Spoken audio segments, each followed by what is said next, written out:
So, did you expect Mark to do what he's doing? Did you see it coming? To a degree. I mean, as soon as the shoulders sort of, I wouldn't even know. You don't know how the shoulder is, but it seems like it's working all right. Yeah. I think after what he saw last year with him already on the 23, and they said that the step was pretty big between 23 and 24. What do you reckon that is? Like, what do you reckon is better when they say 23, They say 24? rear grip. But honestly, from what I understand, just from comments from the other boys, it's just they just can feel the front end a bit more. The rear grip's a bit better. It seemed like they had a little bit of an issue with the 23, which was a fantastic motorcycle at 23, but it was different tyre. Yeah. And it seemed like with that 23 model, they weren't able to get that 24 tyre working really right with it. Yeah. Whereas with the 24 tyre and that bike, they were able to get it working spot on. Schmick. And I think they're there or thereabouts again this year, the same casing. So you weren't sure that you would see this level from him?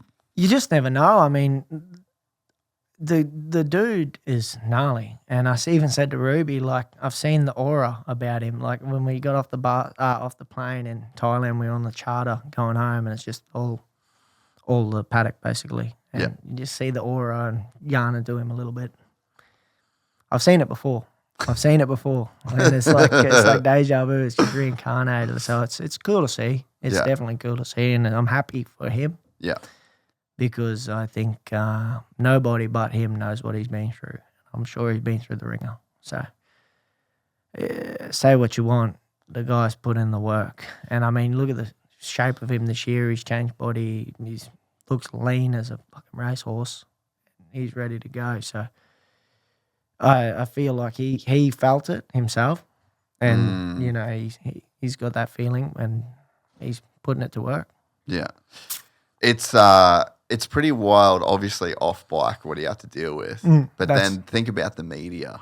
Oh, absolutely. And like, bro, and they're relentless nowadays. They're relentless. The whole lot's relentless. Think about those crashes that he was having. Oh, and how that's some of the worst crashes ever on a MotoGP bike. And the first comments that come out of people's mouth are how bad he sucks. Yeah. And you're just like, bro, this guy is risking his and he's an fucking alien. life. You don't think he's trying? Yeah. Like, I mean, that is somebody who literally rode it until the wheels fell off, you know? Like, he was riding that thing until the wheels fell off. And quite often they did because he was riding the fucking wheels off it. Just trying to out of make true it happen. grit, you want to talk about forcing, that's somebody forcing it. Yeah, and true. What is he doing now? He's able to ride comfortably and ride how he knows how to ride instead of having to force it because it's not working. Yeah. Because it's, at the end of the day, you can try and force it all you like. Yeah. It don't work. Yeah, And he was just round peg, square hole. Yeah, exactly. And belting it. Yeah, legit. That's the way it goes sometimes, but that's all you know, and that's all you can do. What are you going to do? A guy like him's not going to fuck. His mentality is not to roll out. Oh, this isn't working. I was slow down. Fuck no. Never going to do that. Dude, was it like blow your mind when you saw some of the stuff he was trying to do on that bike? To a degree, but no, not really. Because at the end of the day, in my mind, that's what you do. I mean,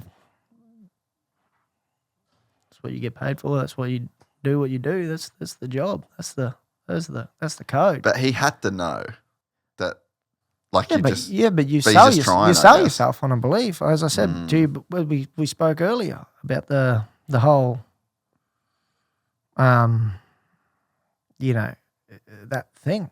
At the end of the day, you may have a red flag in your head go up and say, hey, don't do that. Yeah.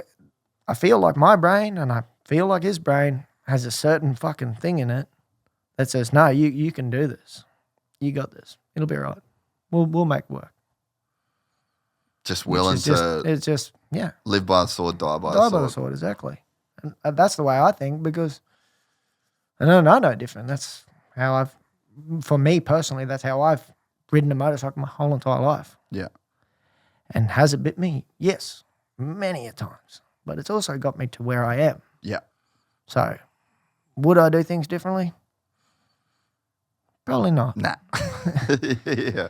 You know, it's just that's the way it goes. And I feel like just from an outsider looking in, I think that's the way he thinks about it as well. That was what he was thinking about that whole scenario at that point in time. Yeah. No, it's just cool now to sort of see. I think it's good for the sport too.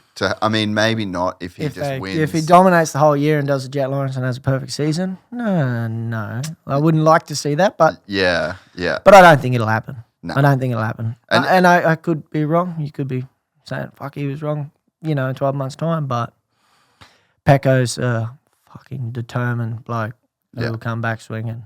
And I think his brother will have something to say about it as well. That's just the Ducatis. And hopefully we'll get to some tracks where our bike can factor into it a little bit more. If you enjoyed this content, please like and subscribe. And to listen to the full 3-hour podcast, search Gypsy Tales in your favorite podcast platform or click the link in the description below. Gypsy Gang.